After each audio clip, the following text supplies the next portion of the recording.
iCritic Live. This is the podcast where we talk about entertainment, pop culture, and life in between. I'm your host, Kevin T. Rodriguez, film critic of iCritic.net. And before we begin, I want to state that this episode is brought to you by me. So I am writing a new Oscar book for the 97th Academy Awards.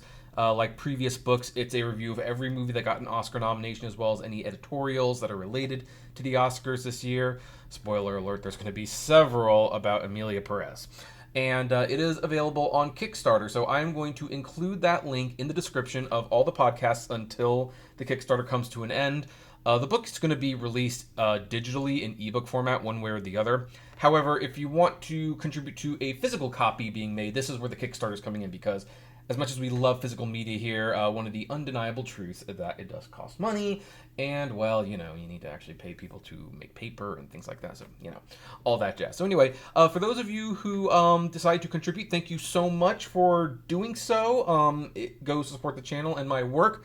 And now let's talk about this 11-hour documentary about voice actor Vic Mignogna from former Channel Awesome contributor MarzGurl. Now, I did an episode of this previously where I talked about the wisdom I felt in making something like this, and I wanted to record that episode early for a reason. I did want to comment on the optics of it before I watched it, because I think having seen it, my perception of it has changed, and I kind of wanted to compare and contrast, if you will. Now, some of those things that I complained about are still true.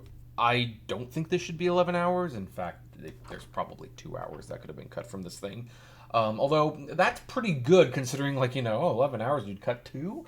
So, okay, well, that's pretty good then. And I also do question just a little bit, the motivation behind it. Vic Mignogna has not been in the anime community for a while.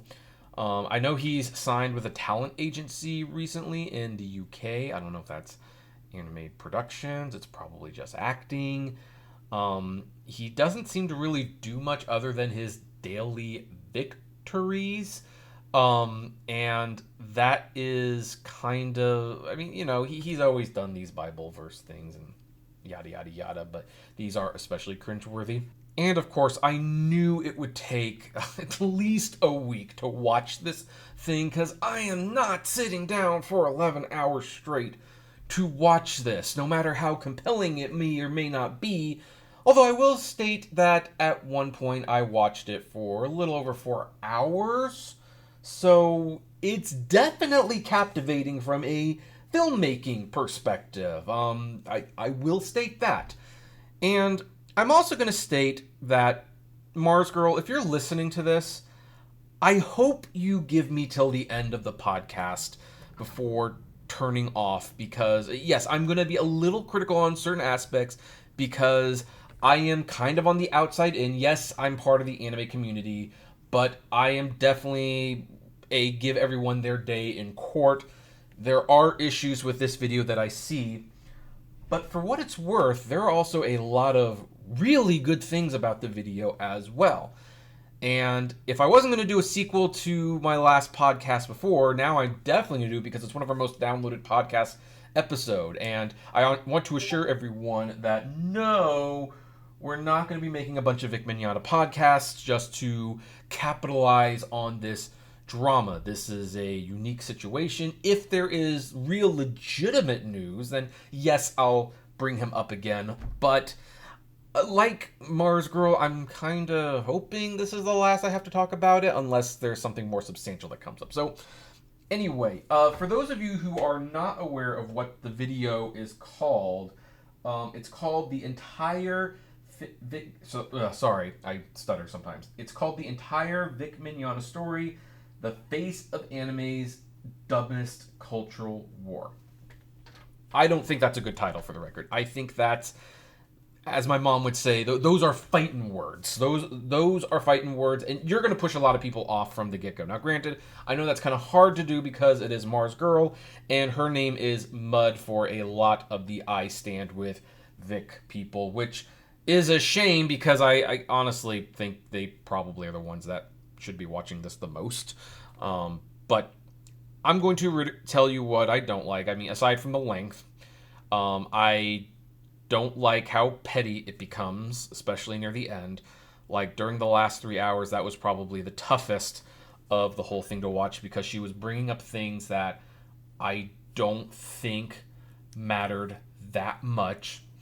As someone who went through this situation and witnessed it from the outside, she does downplay some of the shady things that the Kick Vic people did. First of all, she doesn't really discuss how she contributed greatly to the Anime News Network article that helped bring this whole thing open. She doesn't really claim any ownership of that, which she absolutely did contribute to that. And in fact, she did it in a way where they had planned to have it written so that there was no way Vic could escape from the allegations. She had a big part in that. She did not share the tweets where obviously she was enjoying some of the fame that this situation brought her. I mean, she was daring him to sue her. Like, so she was definitely very involved in this. And I think she is someone who I do believe, from an outside perspective, does get a little bit of a high on taking people down. Now, that doesn't mean that she's taking them down willy-nilly. She seems to get a high out of taking people down that she feels deserves to be taken down. And she kind of downplays that in this 11-hour video, although the fact that there is an 11-hour video and the fact that she was keeping all these receipts for years, I think shows that she has a bone to pick. It is true that she does not have much of a personal connection with him. She only talked with him a couple times briefly, and she has said that she's never really liked him because she not interviewed, but she saw an interaction with him and another female fan that made her feel very icky, very uncomfortable. Like, I don't think he's the great guy that he portrays himself to be. And hey, that's a fair argument. I mean, there are people that I have seen where it's just like, oh my gosh, I don't want to have anything to do with this person. I don't. There's just some people you have very, very bad feelings about, and, well, you just try to avoid them. Who are we to tell her who she should and should not trust? I mean, even if there was nothing publicly available, if you run across someone and you just have this icky feeling, you are not obligated to be near that person. So there's that. And I also don't like the fact that she left out some of the sketchier aspects from the Kick Vic side. She deals with a couple of them. Don't get me wrong. She deals with a couple of them, so that's good for her. But, like, one of the biggest conflicts that arose during the situation was the fact that the voice actors honestly went completely unhinged after these accusations came out. Maybe they couldn't handle it very well, but they were like, I think like Monica Rial was like saying, like, every time someone disagreed with her, I forwarded your information to the FBI. I will not be silenced. Like, it was like really dumb, in my opinion. There was also this Twitter post that went viral that a I Stand With Vic fan broke into their house and robbed them, and then people found out that the person posting this were posting pictures from a year ago. But then to add insult to injury, the person who was posting those pictures worked for Funimation's HR department, and it's like things like that are what made people like me pretty much sit on the sidelines and go like, I don't know what to think. It probably should go to court. And even though one of the big theses for her video was like, this lawsuit should have never come to court, although I'm going to comment on that because I do have a different perspective on it now, I have generally felt like, hey, look, if you feel like you have been wronged and you have the evidence that you can prove that you were wrong, then you should take them to court. Even if it looks like you're silencing the victims, if you feel like you have genuinely been done wrong and you can prove it, take them to court, let the courts judge that. So those are some complaints I have about this 11-hour documentary from MarzGurl. But now I've got to tell you the other side, because now it's time to talk about the positive. And let me tell you, holy cow, what a watch this was. This was a very, very well put together case against Vic Mignogna. And here's the thing, even though I am not going to say that I have seen a smoking gun, that he did anything that was, technically speaking, illegal, I think a very compelling case is made that he, at the very least, had a major ego. And at the very worst, was a, forgive me, we're going to have to put the explicit content badge on this one. This one's not family friendly, but he was kind of a sexist asshole. Let's not beat around the bush. He was an asshole. And for anyone who says he can sue you for that, actually, no, he can't.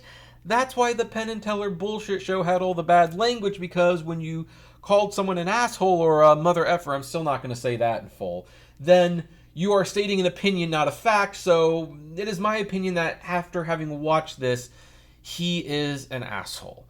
I mean, ignoring the creepy hugs at conventions that some people do not seem to look back fondly of, it is clear that he hassled convention people. He took advantage of friends' generosity, or not friends, his fans' generosity, and used them as free labor. And the thing that probably bothers me most on a personal level, even though, again, I want to stress, this is not illegal, and this in and of itself should not prevent him from getting work, is that he had multiple affairs. He cheated on his girlfriends, he paid for prostitutes, he was engaged to a woman, he cheated on her. And even though I am not going to look into his apologies and claim that they're only concerned about himself like MarzGurl does, the thing is, he hurt these women. He absolutely did them wrong. He was not a good guy to them. And you know, for someone claiming to be a Christian and for him to be doing this, he really should be ashamed of himself. He should be ashamed of himself. And if he is a true Christian, he should acknowledge these sins. And he should ask them for forgiveness. Like, not just the people who he wronged, because in some of those emails, he asked for forgiveness. But he should apologize to the fans who he prays for and who he lectures and says, you know what? Even though I still believe what the Bible says is true, I have done an abhorrent job of following what the Bible tells me to do and how I should act. And for that, I am sorry.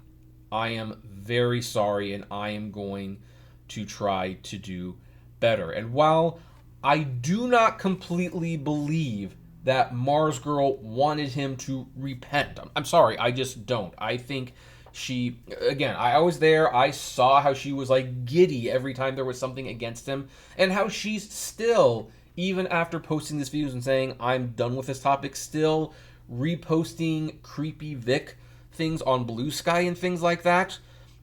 I don't believe she ever wanted him to be actually reformed, but she is right when she says his only hope was to basically hear the criticism and to make changes, and maybe he would have a shot at repairing his reputation. Because here's the thing. What MarzGurl has laid out is a situation where there was a guy who, ego aside, did not have a lot of respect for boundaries, did not seem to know what boundaries were. She showed the deposition videos where he admitted to doing the things that he was suing his former co-stars for lying about. And you know what? Here's something that I kind of feel stupid that I never really thought about this before. When I said it doesn't help that Funimation didn't release the results of their investigation, MarzGurl does rightly point out, hey, legally they can't do that. They cannot do that. But it did come out in deposition because he sued them. And when you listen to that deposition and what he was doing, what he was told not to do, it's like, okay, Funimation, you were probably right in letting him go. You were probably right. And there were other companies, by the way, who also were not working with him anymore because apparently he was just that much of a pest to deal with. And these are the things that I think definitely deserve the most focus, because even if, again, strictly and legally speaking, I don't see a smoking gun that proved he broke the law, his behavior is not acceptable. I mean, the word weird was thrown around a lot in this 11-hour video. Some of these things went beyond weird. Some of these things definitely were creepy. Some of these things were very inappropriate. And it is a shame that they happened. It is a huge shame that they happened. And while I was never a huge I stand with Vic person, I did believe in, I do believe in due process. I do believe in two sides of the story, things like that. But I think this video lays out a pretty big case that he was not innocent of inappropriate conduct with fans and with co-workers. And yeah, he was a little bit of a diva as well. And by the way, when it comes to litigating the case and me being all for going to court and everything, I still feel that way. But, you know, before I saw this video, I personally said, you know, it sounds like on paper that this was a workable case that was argued poorly. I didn't realize how poorly it was argued, aside from the fact that Vic admitted to virtually all of the things that he was accused of, and then he was suing those people for claiming he was lying about them. His lawyer was such an idiot. The fact that the judge asked him multiple times, like, point out defamation, and the lawyer couldn't do it. It's like, what the heck are we doing here then? What the heck are we doing here? I still think that maybe this would have been a workable case, but Vic admitted to things that he shouldn't have admitted to, and he had a very, very bad lawyer. So even though the judge did not rule that he was a sexual pervert, the judge was absolutely right to toss the case. The case was argued in the absolute worst way possible, and Vic deserved to lose that case the way it was argued. And the fact that he really was not paying attention to what his lawyer was doing. Like, you know, and I've said this before, like, if Ty Beard was my lawyer and I saw that he was on live streams drinking with another lawyer and talking about the case so openly, I'd be telling him, you shut the F up or I am hiring someone else. Because, no, you are not to go on the internet and give the opposing side ammunition. So, yeah, the case rightfully deserved to be tossed. I've come to that conclusion as well. And by the way, one of the big themes about this video is like, hey, if you have been, you know, a victim of him and you want to press charges, there's a support group. And I think MarzGurl gave some very good advice to people who need to, you know, go after, maybe not even just Vic Mignogna, maybe anyone who they felt sexually harassed by or things like that, because it's scary. And in fact, the best part of this video might be her sharing her experiences about the case. Now, again, pragmatically speaking, she seemed to be enjoying it at the time, and the fact that she's still talking about this makes me a little suspicious in the sense that if it's really as damaging, I would move on. And now the video's been made, I would not repost anything about Vic Mignogna. I would not engage with anyone who talks about Vic Mignogna. Heck, if someone comments on I stand with Vic or kick Vic or anything like that, just don't respond. Ignore it. You've said your piece. But that being said, when she talks about the online harassment that comes her way, and by the way, I've seen some of that in my own comments. Like, I posted that first podcast episode, and I started getting comments. I don't want to act like, you know, this is the worst podcast in the world, but I don't get a lot of comments on this podcast. So it's kind of a weird feeling to hear people commenting on it. And most of them were anti-MarzGurl. Calling her fat, calling her stupid, calling her hater. And, you know, I don't want to project onto her any more than I want to project onto Vic. Even though I don't think this is going to bring her the peace that she claims she wants, it's also obviously a very important conversation for her to have. It's so important that she made this video, and I'm already seeing the harassment. So I believe the harassment is real. I believe that she has been threatened. I believe she has been doxxed. And it kind of broke my heart a little bit when she said, I am not the friend I once was. I am not the wife I once was. Like, this changed my life, and probably for the worse. I'm paraphrasing, of course. But, this is probably the saddest part of the video, because I, for the first time, felt like I was truly getting her side of the story in a way that humanized her point of view. Like, this is how important it was to her that she did all of this, and she changed. She's not the same person that she used to be, and that's a very powerful statement. I'm not going to lie. That's very, very powerful, and I hope she finds some peace after releasing this video. I really hope she does. Now, should everybody watch this? That's a tough one. Honestly, I also agree with her in the sense that, hey, I don't think this video is going to change a lot of minds. And one of the reasons is because I don't think a lot of people are going to watch it. It's way too long.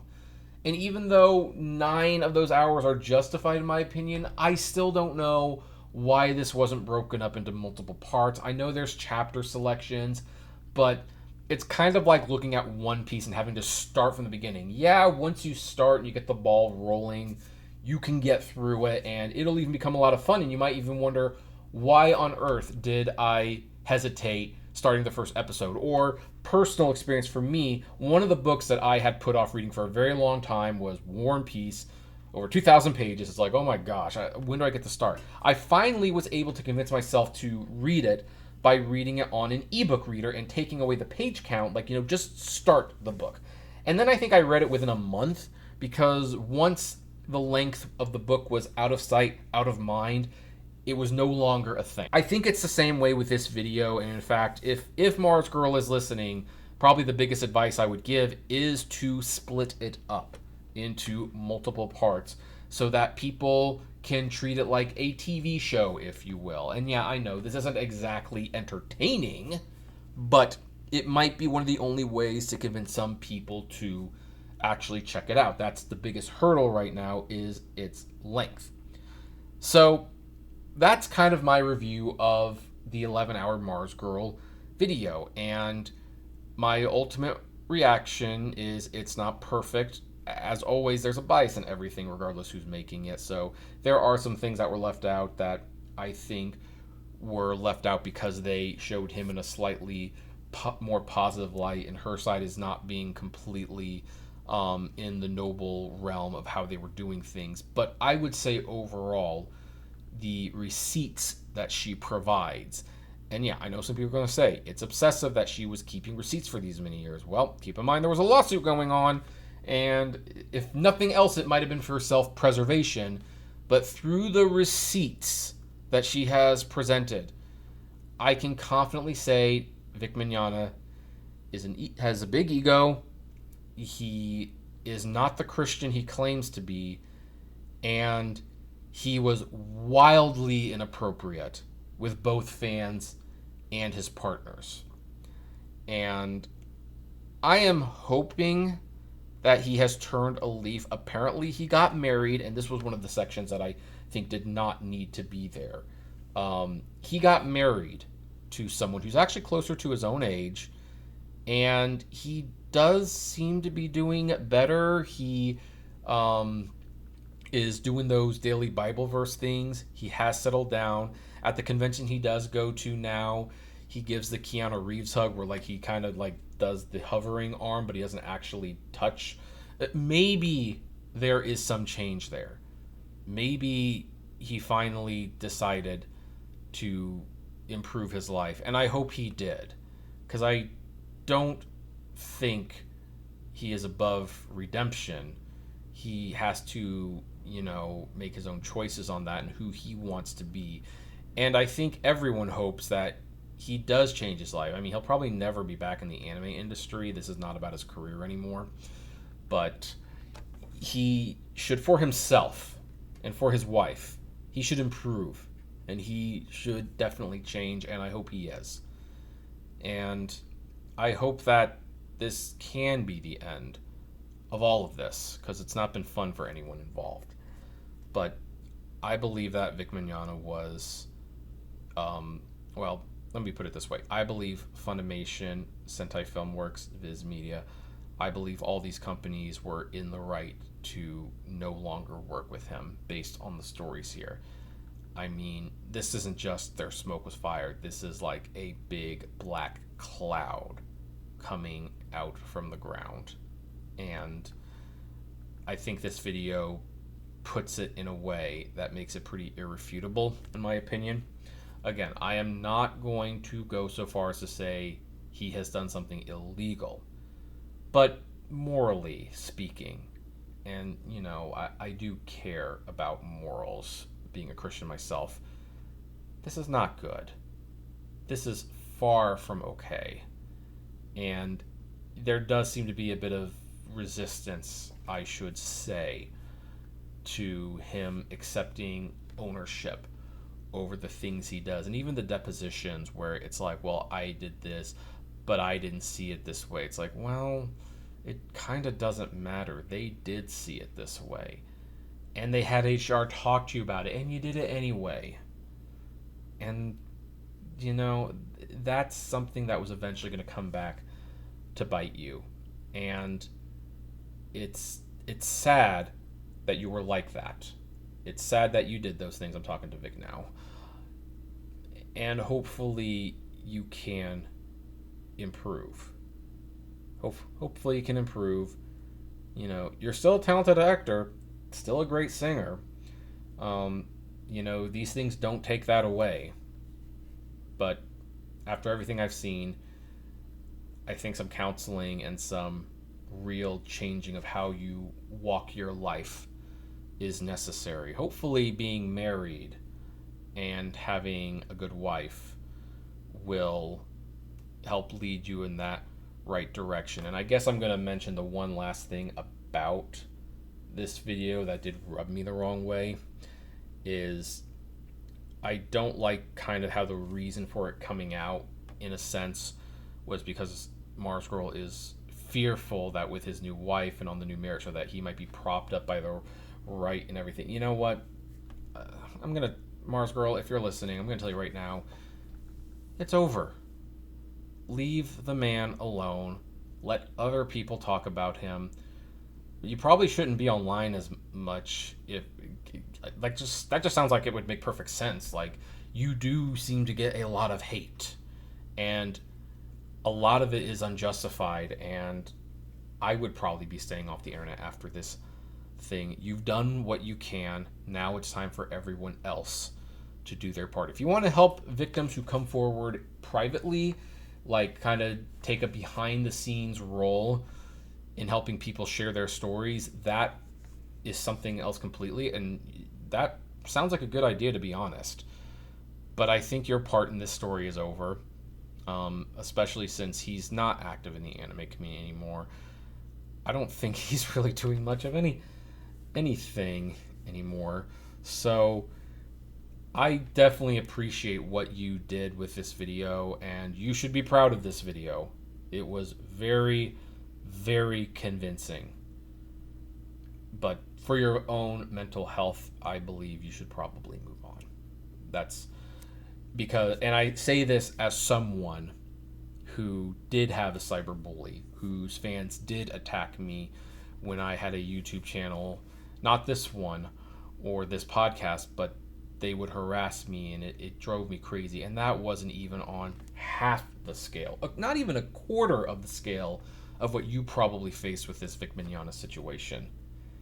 So if that affected me to that extent on that small a scale, I can only imagine what it's like with you. I think you deserve a break from this. So that would be my one bit of advice.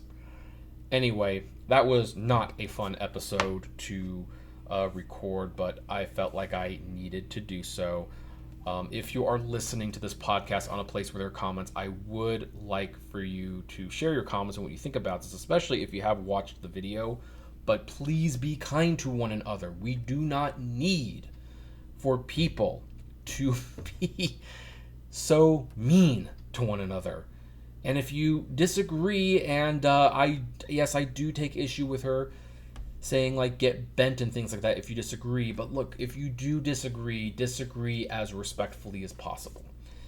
And if this is your first time here and you like the conversation that you're hearing right now, well, we have many conversations about many different topics in the entertainment industry, some of them which involves anime. So why don't you make it official and subscribe to the podcast? We're available on Apple, Deezer, and all of your Spotify, all of your podcasting choices. And as always, I'll see you at the movies. Take care, everyone. Hey, you made it to the end. Thank you so much for making it to the end. Just a few more things. First of all, the names that you see on the screen, these are our Patreon and YouTube member supporters. And I thank each and every one of them. Their support helps me make exclusive videos for Patreon and YouTube members, as well as keep the channel running. And of course, is just of huge kindness to me. Also, don't forget to check out the iCritic-led podcast on Spotify, Apple, Google, Deezer, whatever podcasting service you listen to. It is there. We definitely want to see you there. And hey, there's also other videos that you can check out. So, check out these other channels, these other videos, especially that one. I think that's a really good one.